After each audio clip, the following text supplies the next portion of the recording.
Welcome, everyone. My name is Molly Grace Hicks, and I am a board member of Interfaith Alignment. I'm very pleased to be with you all today and to have with us Morgana Sythove.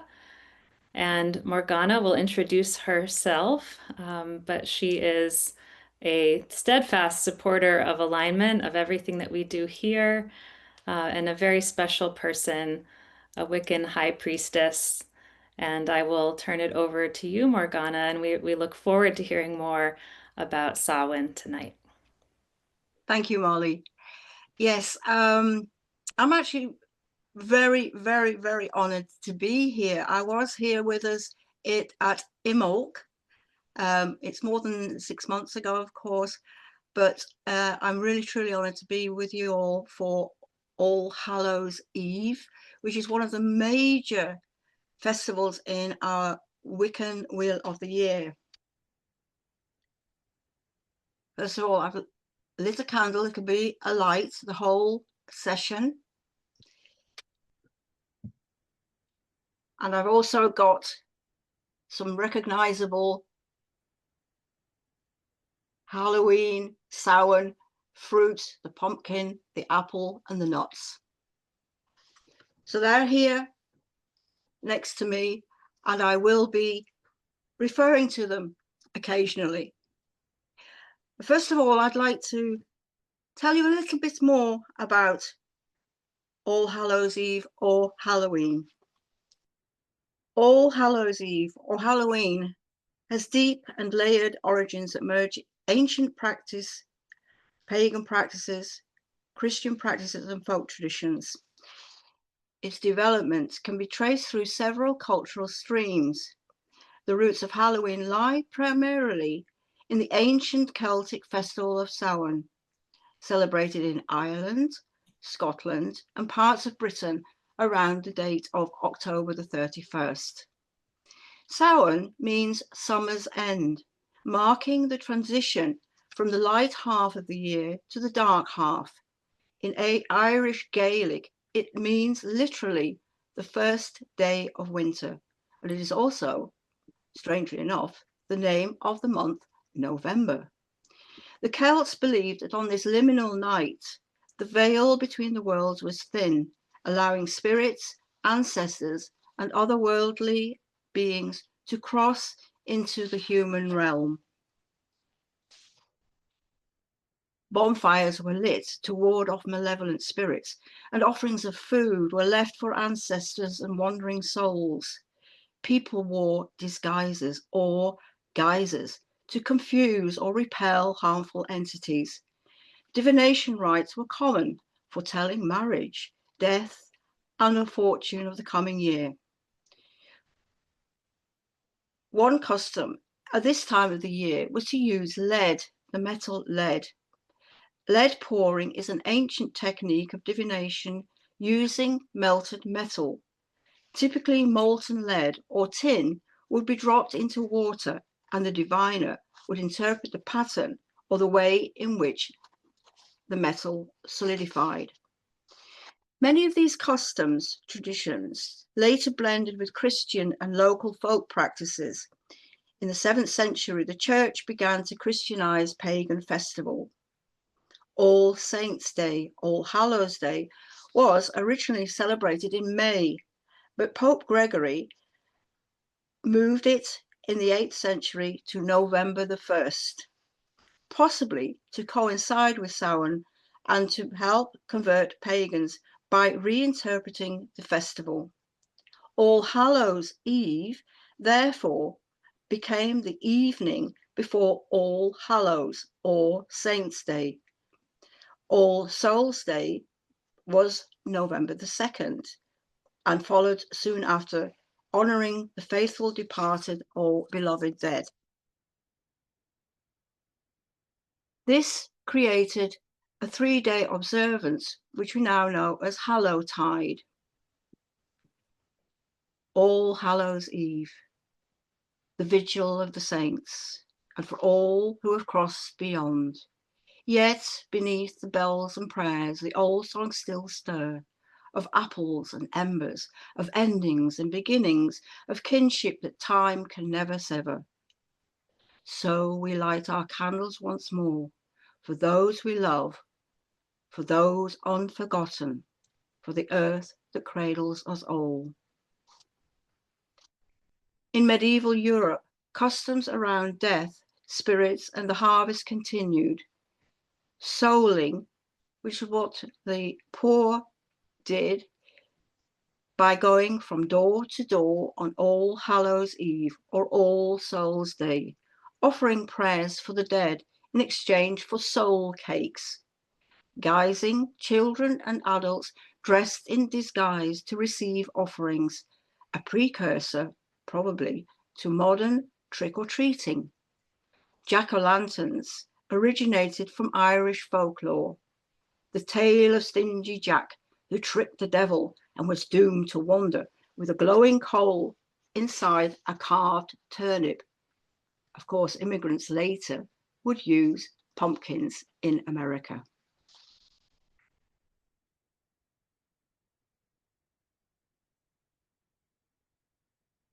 Here are some of the pictures of that I actually made in America. On the left-hand top, there's a little girl. I was in Knoxville at the time, and she came around trick-or-treating. So I'm standing at the top of the stairs, and I just found this is one of my favorite Halloween trick-or-treating photographs. The other photographs are actually in Louisville, and as many of the Americans, probably in Canada as well, know that sometimes there are kind of parties or competitions for which street has got the best Halloween decorations.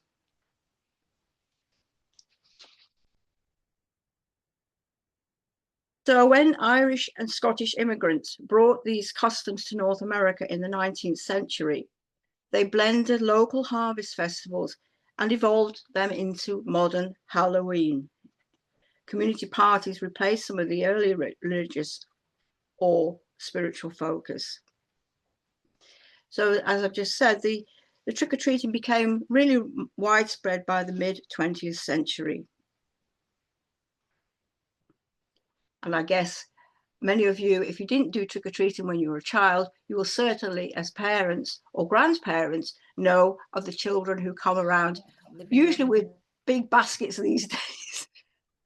They're not ashamed at all. So this is, as I say, when many people in America will recognize some of these pictures. But now just looking at the lunar calendar and the lunar cycle, the full moon, which precedes All Hallows Eve, is what we call blood moon. This is the time when the animals are cold. Their rich blood is warm and full-bodied.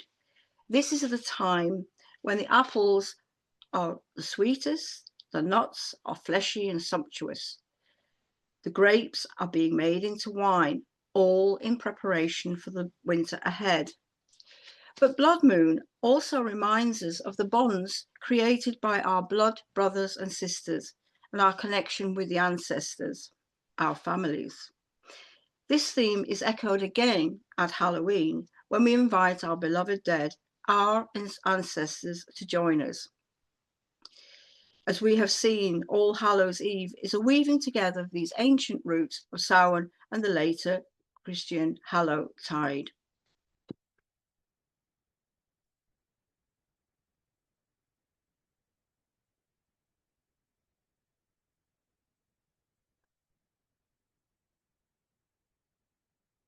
Now, if you want to close your eyes or just gaze into the picture I've put on screen now. Imagine now walking in a long procession with a lantern. See everyone joining the procession, each adding their own light. You will find it easier to look and focus on the person's light in front. As you look back, it looks like a chain of lights, looking like a snake winding its way across the land. You walk for a while, remembering what has happened this last year. Also, remember things happening at Beltane 6 months ago in May, when the earth was teeming with life. After a while, you come to a cave. We all sit around the opening, waiting for everyone to arrive. Sitting in a semicircle and putting our lanterns in front of us, all is silent. Feel the calmness and the occasional brush of wind. It is cold, and you pull your cloak around you to keep warm. You notice a small fire in front of the cave, the orange embers glowing eerily. You are not quite sure of what to expect, but you know that you have been called here. You feel calm. Everyone has arrived now. Look around the circle. Some people you know, others you don't. Now your eyes are well used to the dim light. You see in the opening of the cave an old man holding a lantern. He reminds you of a hermit.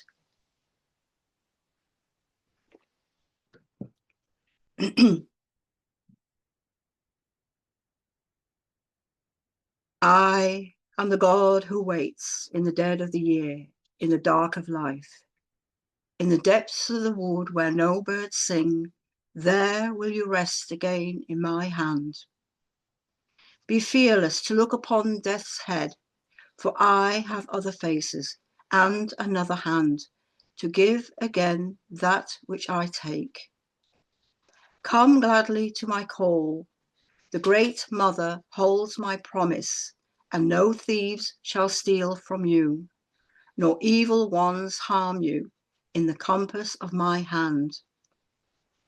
Remember, you trusted me in the spring, green child places, finding enchantment, found me merry in summer attendance when you wed, feared not to meet me in autumn forest hunt, shrink not from me in the winter snow. Have you not seen the return of life to the earth, safe in my keeping? Will I do less for you, my children? I am the great Lord of death, who waits for you.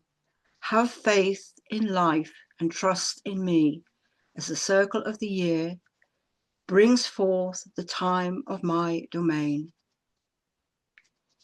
Take me to your hearts, as you have ever been in mine. Let your heart take in his words. Then let your spirit go forth. You see the spirit of beloved ones who have gone before. Welcome them.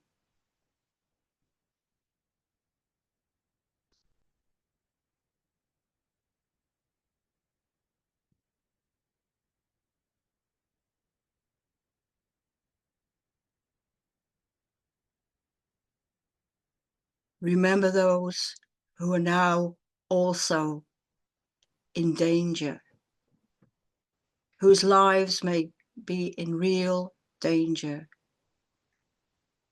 Let's remember all those who are suffering at the hands of death, and those who, with the grace of God and the Goddess, will return healthy and happy.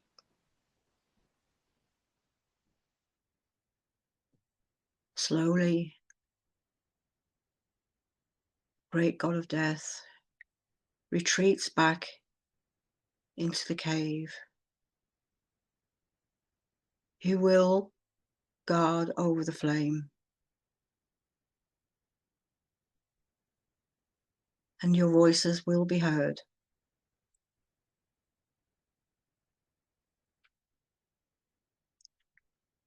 Now fades the sun, and summer breathes her final sigh. The wheel turns, light into shadow. life into memory. This is Samhain, the hinge of the year, when the veils grow thin and the voices of the ancestors whisper through the wind. Fires once burned upon the hills to guard, to guide, to gather, and folk in humble guises walked between fear and reverence, honouring the unseen.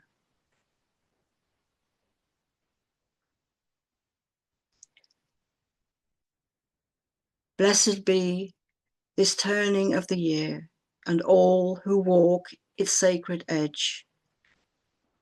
Between the worlds we stand, blood to blood, heart to hand, spirit to spirit, woven with love, as above, so below, as within, so without.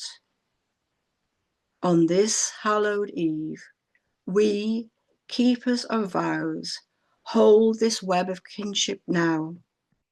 When the light doth wane, let our spirits remain, bound in peace, merry meet and merry part, until we meet again.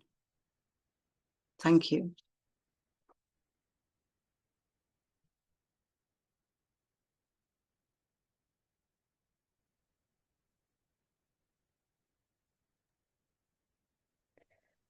Thank you for being attentive. I'm sure some of you will have questions. So I'd like to use this as a question answer, but also please, if you have any poems which you would like to share, we often have this custom of when we're in circle, that people can share stories or share prayers. Does anybody have a poem they would like to share with us, celebrating All Hallows Eve or Halloween? Of course, I haven't really mentioned the Day of the Dead in Mexico. I was in Mexico in June. It's an amazing tradition, and it really is such alive. Of course, in the Southern American states, they've also adopted the sugar skulls, again, all the sweets. But of course, Halloween, or that's why I mentioned different days, All Saints Day or All Souls Day, and these 3 days, for me, they're actually in some ways more important than Christmas. Because as a pagan, I do see this connection with our ancestors. Of course, much of our practice is connected to ancestral worship. But I'm so glad that the Christian church, that Pope Gregory also realized how important this time of the year is. And some people, just one word about the blood moon, and people sort of say, well, calling the animals, shouldn't you call it death moon? And I said, actually, blood moon is because the blood is so rich. And of course, in England, of course, and some of my English friends will remember having black pudding, which is a blood sausage. And of course, in America, I'm not sure how you call it, but it's blood sausage, or Christina might know what the Hungarian word is for blood sausage, because in Europe, we have lots of sausages to get us through the winter time. So I think this is, of course, this is the pumpkin, of course, but apples are also extremely important at this time of the year, and also the nuts. So let's all go trick-or-treating.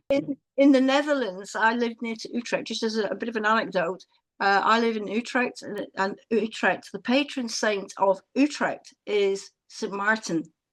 And St. Martin is celebrated on the 11th of the 11th. And he was also regarded as a Samaritan, because he cut his cloak into two, which is why the Utrecht flag is one half is a diagonal with one white and one red.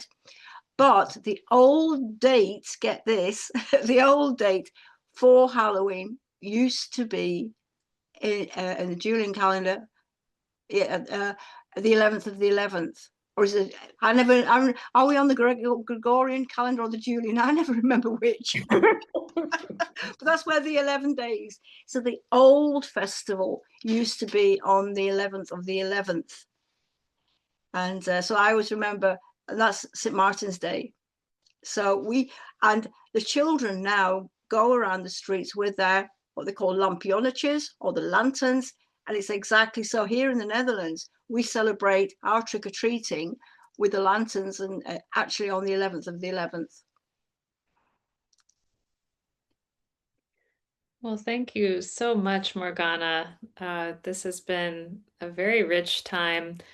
I think the chat is reflecting how much folks have learned. And there was a comment about us being so connected. And I think you help us to understand the ways in which, even with this one time of year, this one festival, that many of our traditions are very tightly linked. And isn't that what we want to emphasize at alignment, even as we honor our differences as well? So thank Yes. you. Deep gratitude to you. Thank you. And as I said, thank you also for everybody who's wishing me well.